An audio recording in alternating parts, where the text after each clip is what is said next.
This is really quite inconceivable to me, even when I started it 25 years ago, never mind when the department was started, that you could have 1 billion computers. Thomas Watson, one of the founders of IBM, was famous as saying we're only going to need, 12.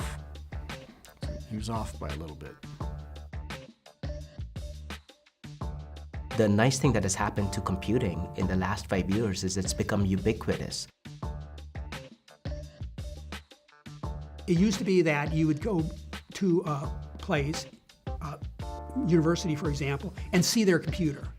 And the computers in the early days, the mainframes, were immensely impressive.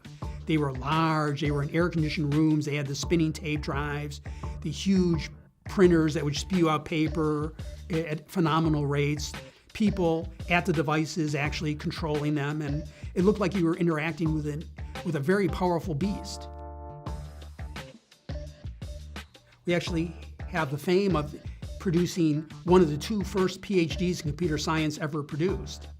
And remarkably enough, the person we produced was a woman, and not just a woman, but a Roman Catholic nun. I just decided that I really wanted to work in computers and electronics, particularly the hardware side.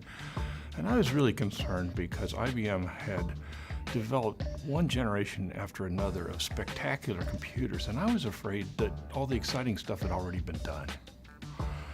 And this was in 1967. And of course, we had only started.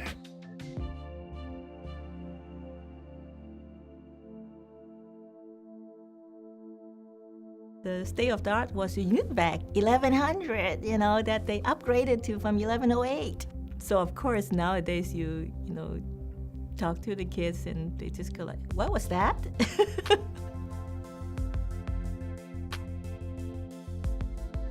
So I think 30 years ago it wasn't quite clear how pervasive computers were going to be within our society. Nobody envisioned that the internet would become something that everyone had in their pocket. I think that the day that I started there at AOL, 2,000 people could log into the system at once. 2,000 customers could get online.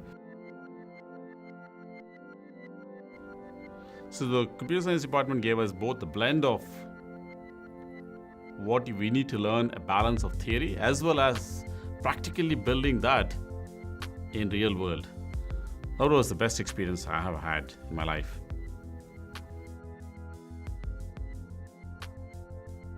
There are some schools that are very pretentious. Wisconsin is not.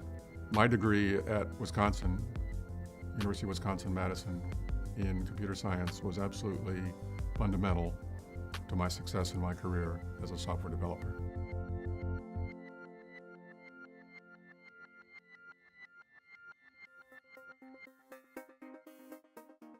I don't think you can buy a computer hardware or many pieces of software without involving some badgers. They're in everywhere, and our graduates are very well liked because it's hardworking and Midwestern attitude.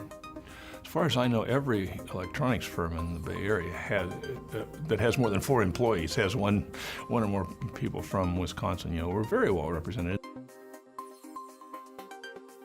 Every big computer company out there, Amazon, Facebook, Microsoft, Google, Cisco, Oracle, all the big companies have a lot of Wisconsin alumni. Every year since I graduated, I've been coming back to Madison.